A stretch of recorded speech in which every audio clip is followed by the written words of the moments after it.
Hello, everyone, and welcome again to another Teacher Joseph podcast. Today, we're going to look at some barriers to learning and how we can overcome those.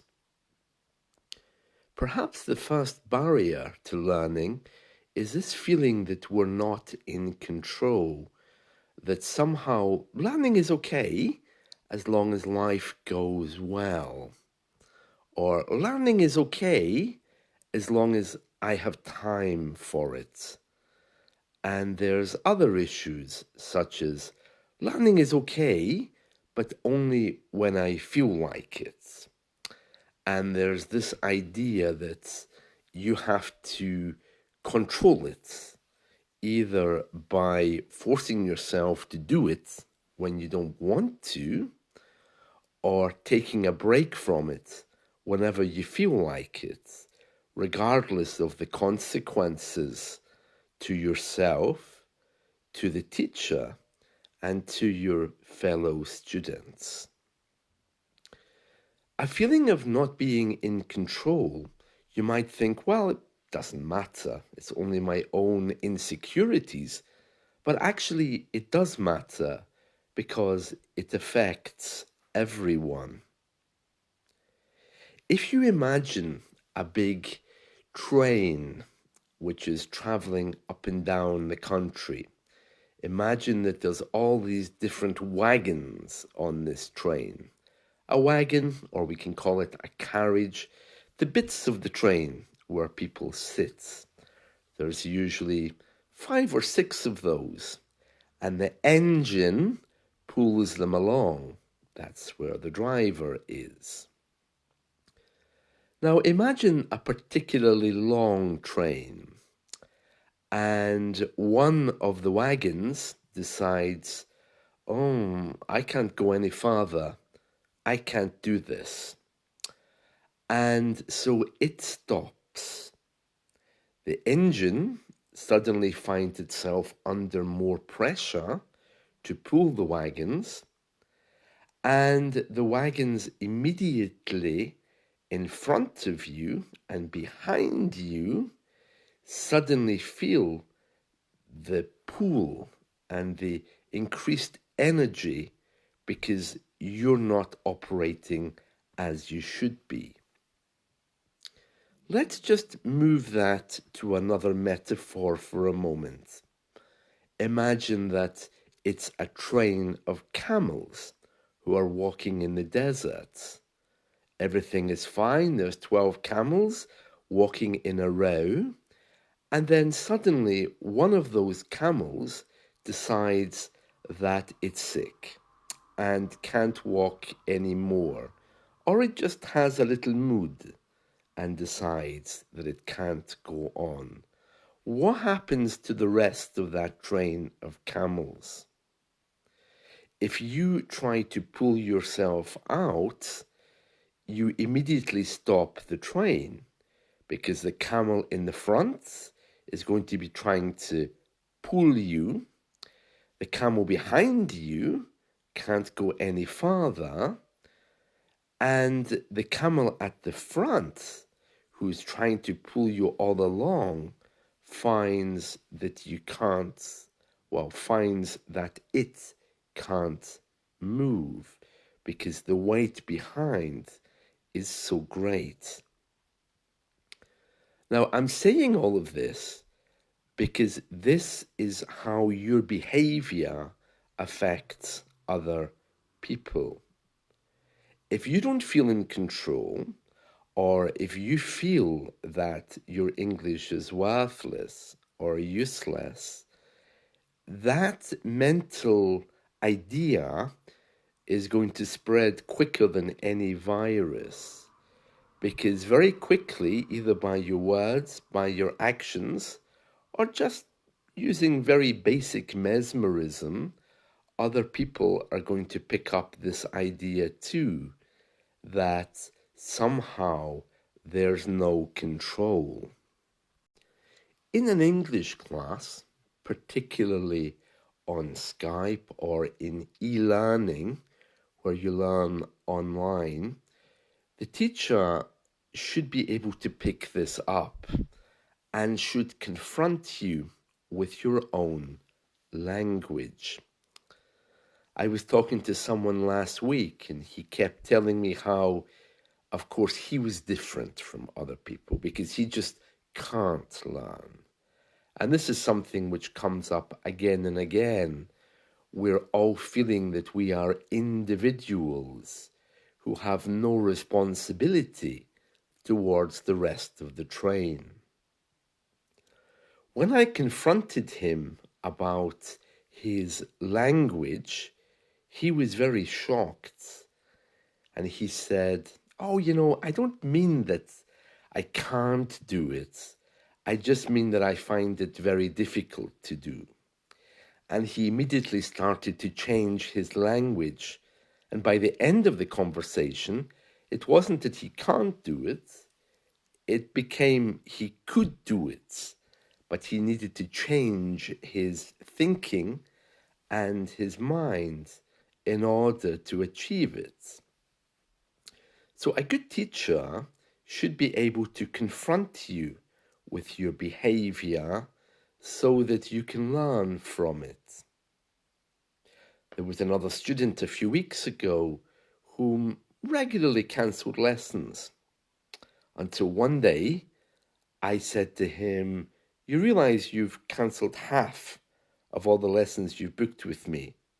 If we look at the total number you've booked, you've attended half of those, and you've insisted that the others should be rescheduled at a financial cost to me." And when I confronted him with this information, he didn't know how to act. He immediately said, "Oh, really? I wasn't aware of that." And he didn't come back. We all act differently sometimes when we're confronted with our behaviors, but it's the only way to grow. When you don't feel in control of something, the only way to really overcome that is if someone points out what you're doing and the consequences that it has, not only for you, but the platform within which you're learning, as well as your colleagues and your teacher. I meet a lot of people who tell me, "Oh, Teacher Joseph, I'm different. I can't do it because I'm terminally different. I'm different from other people you've met. My life is busier. I have more kids than other people have." And I'm always surprised by the number of reasons which people can create for telling me why they either haven't done their homework or why they generally feel that they can't learn. I used to think that perhaps I just attracted neurotic students, but then I thought, well, I'm perfectly fine, so I don't know why other people would have problems or why I would be attracting those kinds of people.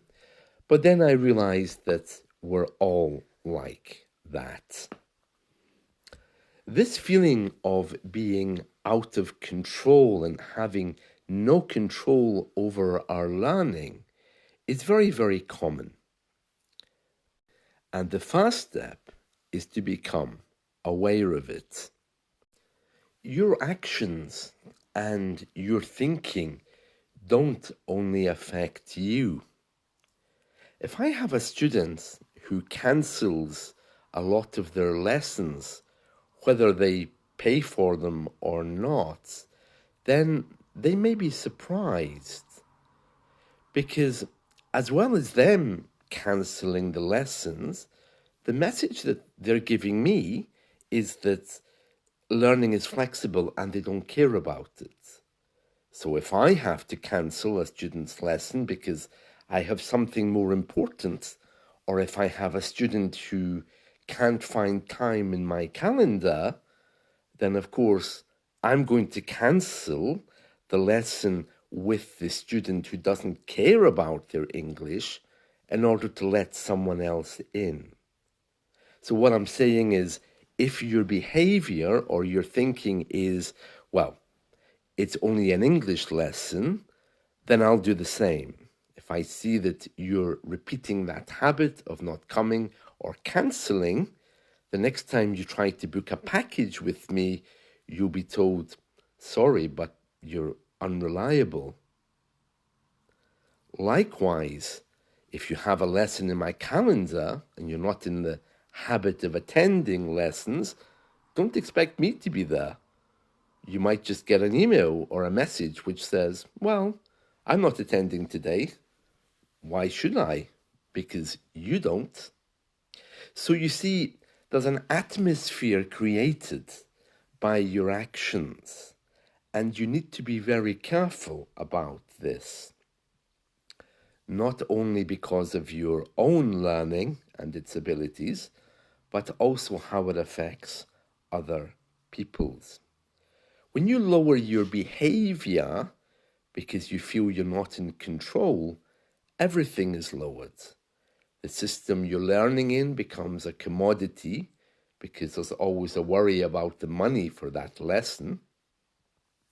And then there's also the issue of the mentality of how, if something is lowered to a commodity, what use does it actually have? So that's the first point I wanted to make about how some of us don't feel in control, but we don't often stop to think about how that affects others. The second barrier to learning is much more ethereal and illusional, or maybe we can say delusional. The problem with the second one is that it doesn't really exist, and it's all about time. Now, I regularly have people telling me, I didn't have time to do my homework. I didn't have time to study. I didn't have time to do this. I didn't have time to do that. And sometimes I can understand.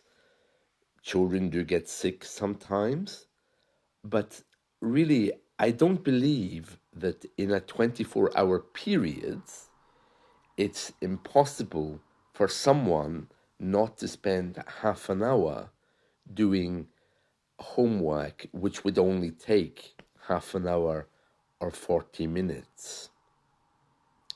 So I hear this again and again. I didn't have time. And the truth of the matter is, if you really wanted to do it, then you would.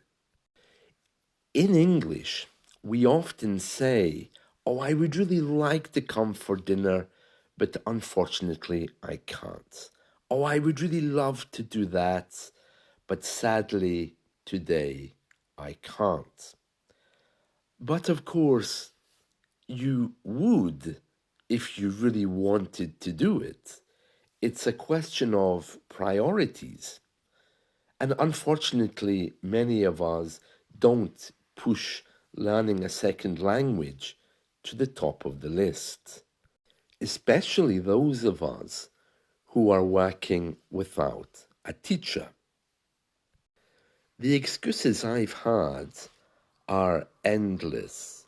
It's everything from I didn't have time because I'm building a new house to my manager called me into an unexpected meeting. An unexpected meeting that lasted a week? I mean, really, I do understand that we are all very busy people, but if you really want me to take you seriously in your learning ability, then I expect you to find time to do the homework that I give you. But the homework itself is not an issue. It's all about this myth, this illusion that somehow there aren't enough hours in the day. Those of you who try to reduce English down to a commodity sometimes that makes things worse. There's many of you out there who receive English lessons as a benefit from your employer. Particularly in the Spanish world, your employer will say, okay, yeah, you can have free English classes, go and book lessons on Italki, and we'll pay for them. That's great, but it negates your responsibility, because if you think you're getting something free, then you're not going to put any effort into it. This is a basic part of human psychology. I remember a Spanish student I had fairly recently, and they said to me, okay, my employer's paying for this, so I'm not going to attend. Let's just mark the lessons as complete once they're done. And my response was, well, no. Either you come to the lessons or you don't have the lessons. And unfortunately, the person didn't really want that kind of scenario where they had to learn. So as a result, their package was terminated. Everyone felt very uncomfortable, and I never heard from the person again. It's not that these people are bad people. It's just that the opinions they hold about themselves and about their learning isn't really ideas, or they aren't really ideas which can help them to move forward. And time is one of these things which is very easy to blame. I expect students to be honest and authentic enough to know what they think they're able to achieve in one day. If you really, really can't make English a priority for even half an hour in a day, then I would say something is very wrong with your attitude towards learning.